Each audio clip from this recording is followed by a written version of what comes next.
मत्ती अध्याय 18 में आज हम महत्वपूर्ण रहस्य के बारे में जानने वाले हैं, जिसका रहस्य बहुत ही कम लोगों को पता है।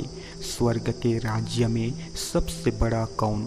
पापों के परिणाम के बारे में यीशु की चेतावनी, खोई भेड़ की दृष्टांत, क्षमा न करने वाले दास की दृष्टांत, इन सभी तथ्य के बारे में आज हम जानेंगे। तो दोस्तों, इस वीडियो को देखने से पहले इसे पूरे मन और ध्यान से सुने। हमारे वीडियो का उद्देश्य मसीहियों को यह समझने में सहायता करना है कि प्रभु यीशु मसीह का दूसरा आगमन निकट है और उन्हें बाइबिल के अनुसार जीवन कैसे जीना चाहिए। साथ ही यह वीडियो उन सभी के लिए है जो जीवित और सच्चे परमेश्वर को जानने और समझने की इच्छा रखते हैं। हमारा मकसद किसी भी व्यक्ति या धर्म की आलोचना करना नहीं है, बल्कि सत्य और आत्मिक जागरूकता को साझा करना है। हम केवल वही बात साझा कर रहे हैं जो बाइबिल हमें सिखाती है। वीडियो में आगे बढ़ने से पहले आप सभी से निवेदन है कि वीडियो को आधे में छोड़कर जाने की गलती ना करें, क्योंकि इस वीडियो में आपको महत्वपूर्ण जानकारी मिलने वाला है।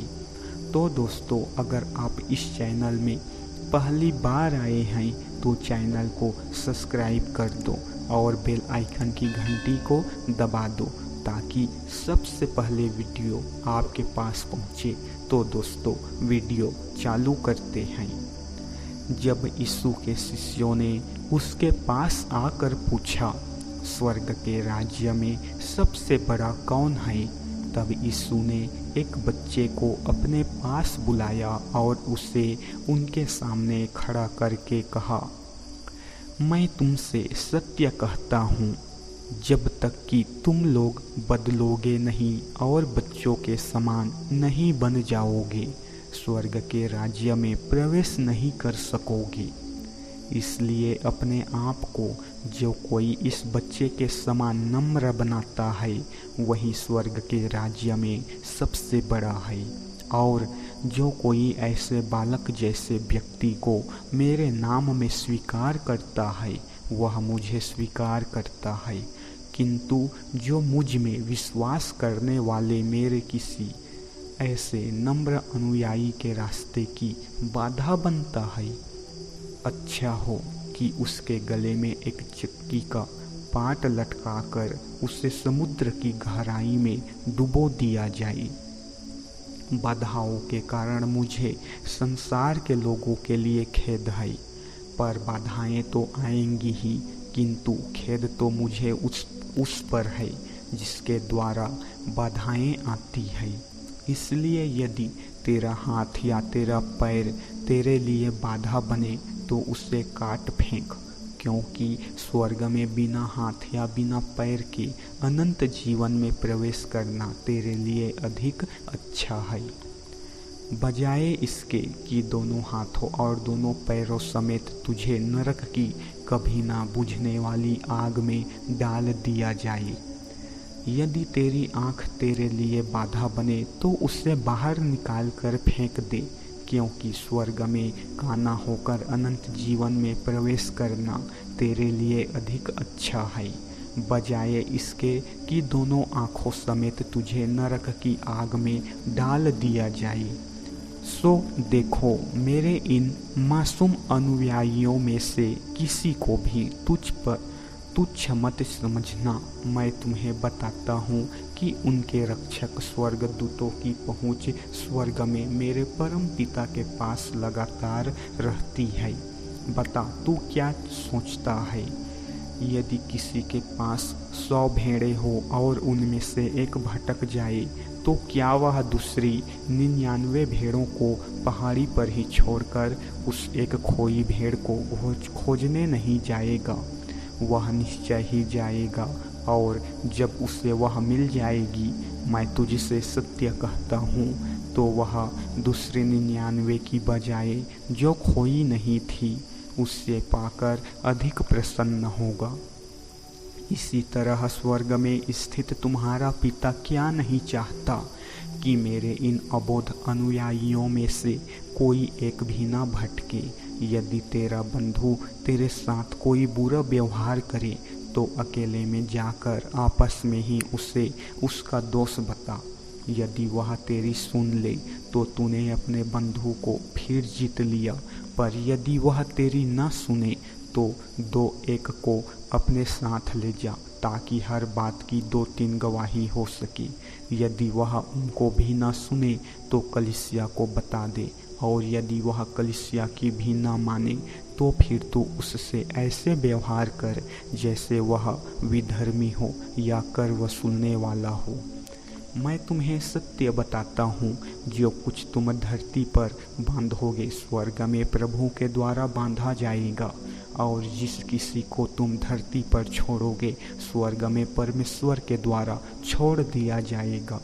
मैं तुझे यह भी बताता हूँ कि इस धरती पर यदि तुम में से कोई 2 सहमत होकर स्वर्ग में स्थित मेरे पिता से कुछ मांगेंगे तो वह तुम्हारे लिए उसे पूरा करेगा।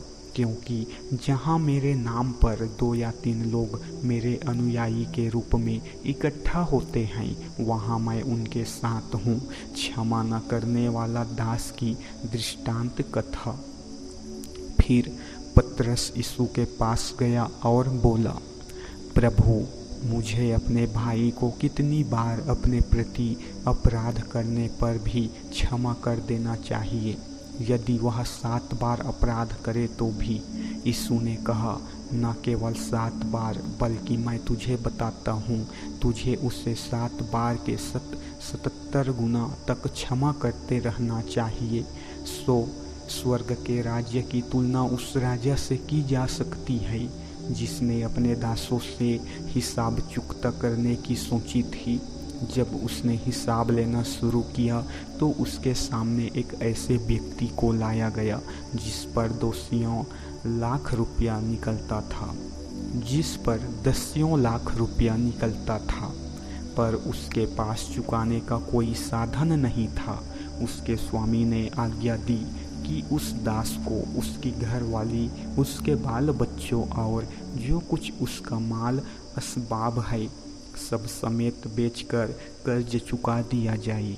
तब उसका दास उसके पैरों में गिरकर गिड़गिड़ाने लगा, धीरज धरो, मैं सब कुछ चुका दूंगा। इस पर स्वामी को उस दास पर दया आ गई। उसने उसका कर्जा माफ करके उसे छोड़ दिया। फिर जब वह दास वहाँ से जा रहा था तो उसे उसका एक साथी दास मिला जिसे उसे कुछ रुपये देने थे। उसने उसका गिरहबान पकड़ लिया और उसका गला घोंटते हुए बोला, जो तुझे मेरा देना है लौटा दे। इस पर उसका साथी दास उसके पैरों में गिर पड़ा और गिड़गिड़ा कर कहने लगा, धीरज धर, मैं चुका दूंगा।